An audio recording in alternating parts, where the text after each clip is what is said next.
Hi, I'm Rick Kurzbergen with the University of Maine Cooperative Extension. Maine dairy farmers have been using cover crops for many years to control soil erosion during the winter. While this primary benefit is great, many dairy farmers are now seeing multiple benefits from using cover crops. Some of these benefits include improving soil health by improving water management, nutrient recycling, and good weed control. Cover crops like this winter cover crop over winter rye has been the standard for many years, but now a diversity of cover crops are being used in multiple ways. Bob Fogler from Stonyville Farm has been growing cover crops on over 1,000 acres of corn and potato grounds. We're trying to accomplish really multiple things. I guess probably number one is we're focused on soil health, long-term soil health, and we believe cover crops is a very important part of that. So just to get mass there to feed all the worms and everything else that goes along in that system. So we're after the mass, we're after green.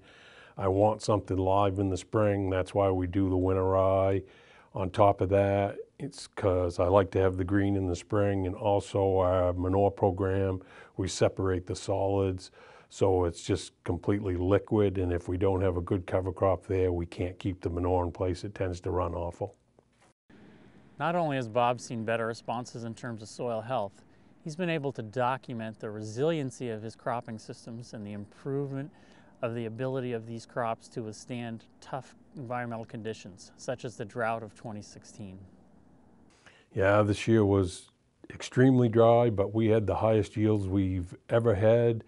And I went back and looked on some stuff, and you could track yields pretty close by organic matter, and that kind of proves that what we're really trying to do is increase organic matters, get them back to what I assume they were 50, 60 years ago before we were under constant tillage all the time. And we have some fields that are, 4.5, 5.5 organic matters, and that's, where we want to get. And the water holding capacity of that, we saw no negative effects from the real dry summer.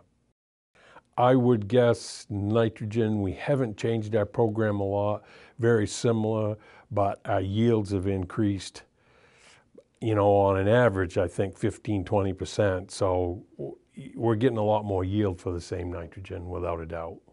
When it gets tough going, if it's raining in the fall, we'll head towards those fields that have historically have better soil health because they've either been, we've been at it longer in places and there's more worms, more aeration there, and we'll head towards those spots. And we've noticed a huge difference on being able to spread manure in the fall and all those things. Cover crops on corn silage can be sown at different times and ways and include a variety of crops to improve diversity. Yeah, we basically have done 3 different things. We did a 5-species mix of annual ryegrass, crimson clover,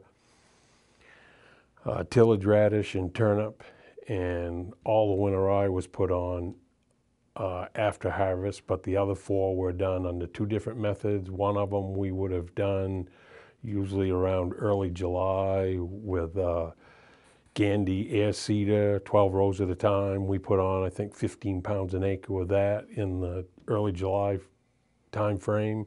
We did 300 acres that way. And then it was August 21st, we did that same 4 species with an aircraft. We did 400 acres that way.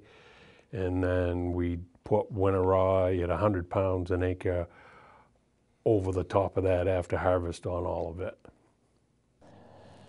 Producers may find other various ways to sow their cover crops. Some farmers will drill winter rye into corn stubble after harvest. Well, this probably results in the most even stand. It can be the slowest method of sowing. Many broadcast winter rye and either hope for rain or incorporation, or slightly incorporate the seed with either manure applications or a drag chain or light harrow. The earlier the winter rye is sown in the fall, the better the stand will be and the most benefits return to the grower. Some more recent developments have been interseeders that drill cover crops into standing corn and hyboid seeders that drop cover crop seeds into cornfields in mid to late August.